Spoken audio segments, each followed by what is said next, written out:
Evening. Evening. What's that? It's a Tiny Rebel Stay Puffed Imperial Espresso Martini Marshmallow Porter.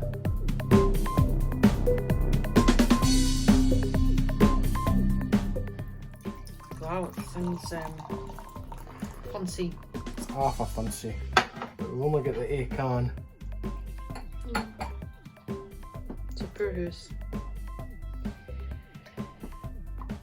What are we cooking tonight? I'm going to do Chanterelle Carbonara. Chanterelles were foraged by your lovely self.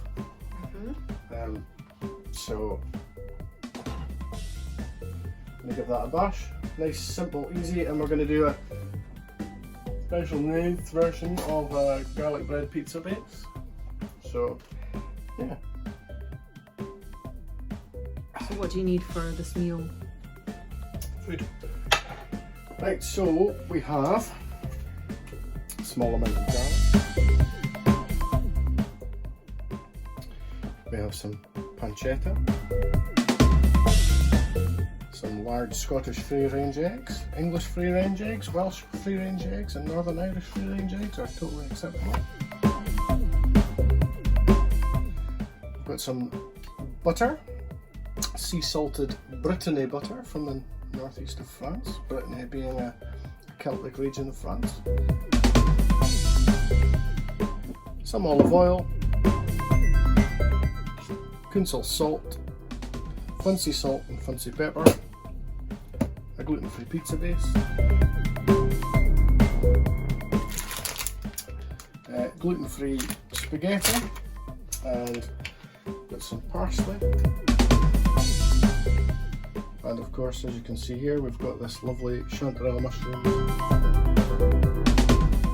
Now, chanterelles are available at this time of year, easily foraged. They tend to grow amongst birch forests, and they do tend to grow next to quite a lot of shit as well, as you can see. So we'll get on with prepping all that for you.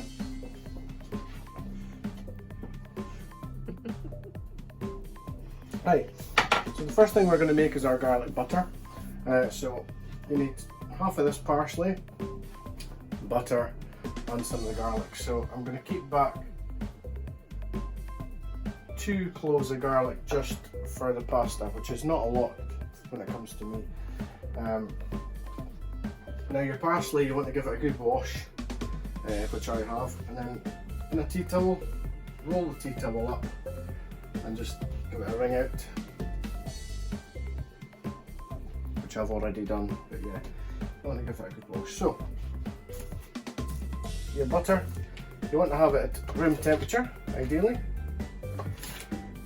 Now if you're hearing any interference noise in the background, it's because Jimmy Savile lives next door. Oh, not that sort of interference.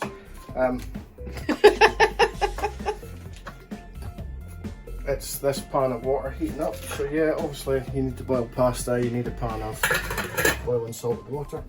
So it's just heating up. So you want to cut your butter into cubes, put it in a receptacle with which you can stir it. That's as simple as that. We're not going to eat all of that butter in one night. God. I could.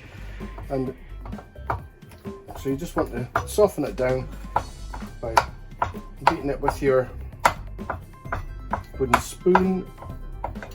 And I mean, if you wanted, you could use a spatula, but you're better with a wooden spoon because it's not going to break so easily. So I will cream this and we shall come back. So we've done that away softened. Now, just to give it a bit of flavour, and it helps to soften it as well, I'm going to add a small amount of olive oil.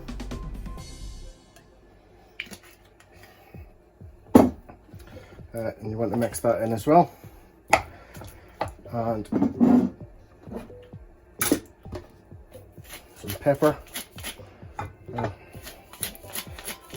Taste the butter before you use it. If you feel that you want to add more salt, add more salt. This butter's plenty salty for my taste buds. I do like a good bit of pepper in it just to spice things up a bit. Rebel. I like to spice things up a bit. I once used chilli in the bedroom. Yeah? Knob tingled for weeks.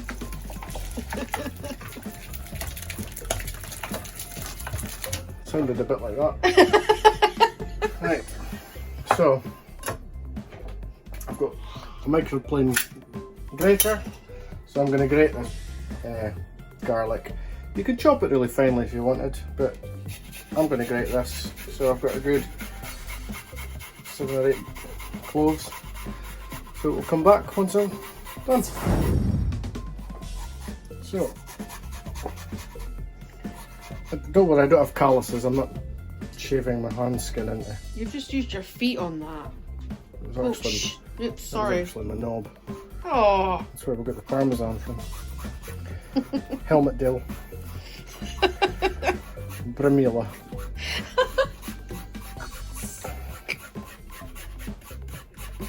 There we go.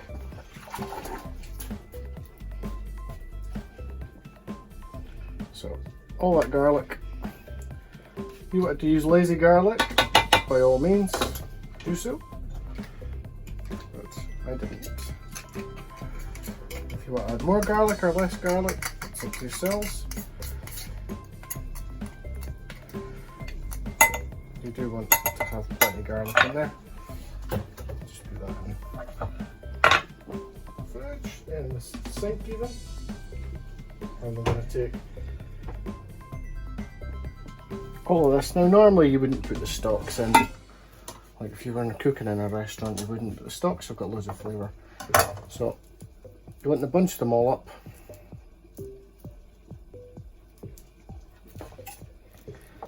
And with a rocket motion with a sharp knife if you come in close.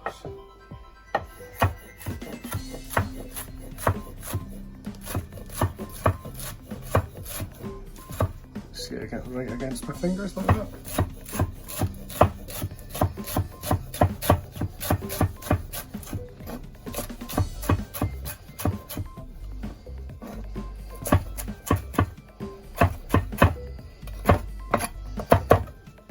Finger on the top of the knife like that,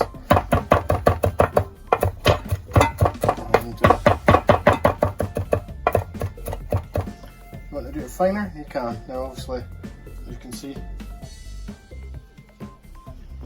scrape food off a knife, your fingers like that, not like that, you end up cutting your tendons. It can be quite painful for the rest of your life. So scrape all this up. I'm going to give that a stir, and we'll come to the next bit. I'm going to get that all mixed in, and we'll put it to one side so it's easy to spread, like your ma. Ooh. Right. So, I've got my board tidied up, and we'll start the next stage. Take 2. Right. So I made the garlic butter. Before I made that, and I failed to say this, I've got the oven on full whack. I've got a pizza stone in there. Highly recommend getting one. They're absolutely brilliant. Even if you want to reheat a pizza that you've made or bought from Domino's, other pizza shops are available. Now I've got a wok on here, but you could use any other pan that would be suitable. I've got it on a medium heat. And I've got my pan of water boiling now, so that's for the pasta. So you want to put in a good amount of salt, using Kunsel salt, because there's no point in wasting Quincy salt on boiling pasta, and it would take too long to grind it in. So I've got that on quite a high heat. That's on 4 of 6, this is on 3 of 6. So I've already bought the pancetta cubed, but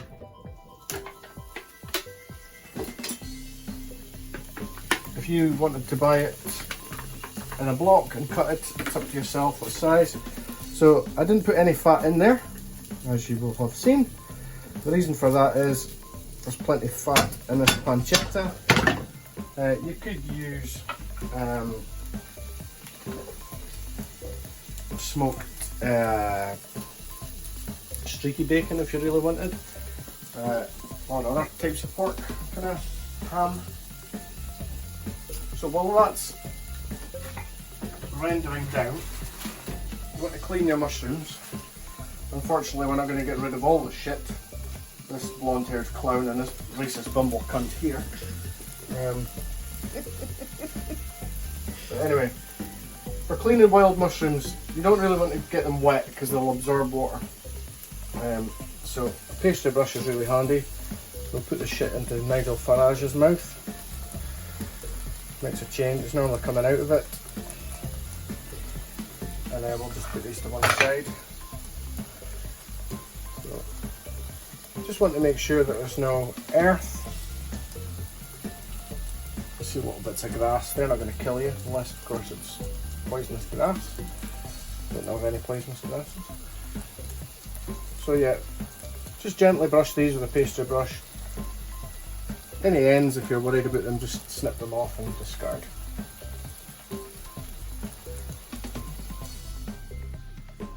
Oh, so tasty. Right, so when the water has evaporated and the fat's rendered out a little bit more in your pancetta, you can see that's just all fat now in the water. You want to turn the heat up a little bit. You want to start getting it a little bit crispy. I'm going to put it up to 5 in the meantime. While that was happening, I prepared some of my chanterelles. So you just nip off the end, and you don't cut them, you just break them up and into little strings. It's as simple as that.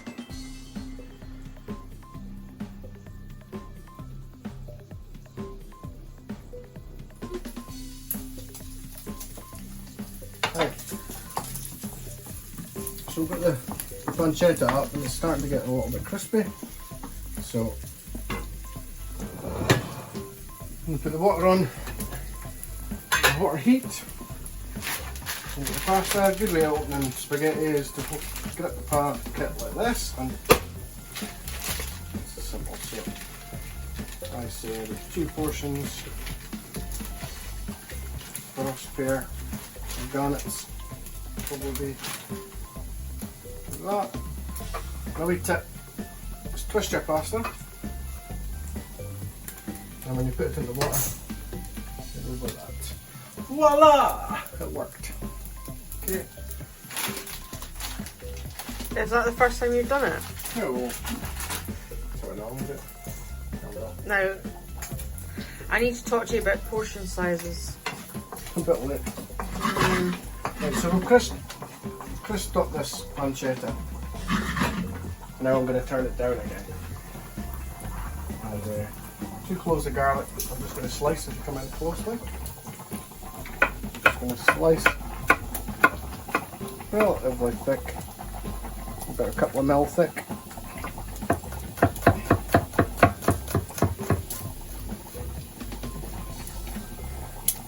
And I'm going to put them in there. Not a pair of tongs, my good tongs were left at the mother's.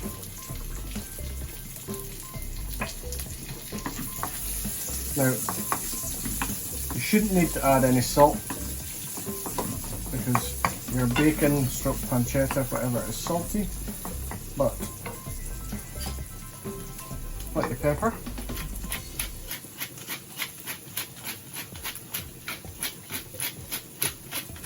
Now you'll notice I never put olive oil in the water when I do the pasta. You see a lot of people doing that. These people are morons. It does nothing. I've seen plenty Italians on YouTube and they seem to say the same thing, so I'm not just making it up. What they say they do it, or they say you're morons? They say it's absolutely pointless. Right. They also think deep pan pizzas are pointless. They are. They're horrible. Anything thicker than that is a crime.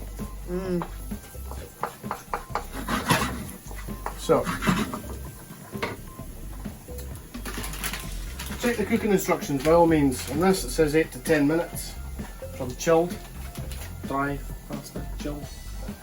But yeah, get your pasta in. Now this gluten-free spaghetti is pretty darn good, I would say. It's made with cornmeal, I think, if I'm very much mistaken. Takes a little bit longer to cook. That's okay. Now, when you're boiling anything, there's no point in having it rumbling its head off, because water only reaches a certain temperature unless it's under pressure. And I'm not willing it to hurry up, so I'm sure it's quite calm. So as you can see, my garlic's starting to get a little bit crispy as well. I'm wanting that. I'm not burning it. Some people might think I am. Like, so I'm reckoning this is going to take 3 to 5 minutes. So I'm going to time it for 3 to 5 minutes in the very hot oven. So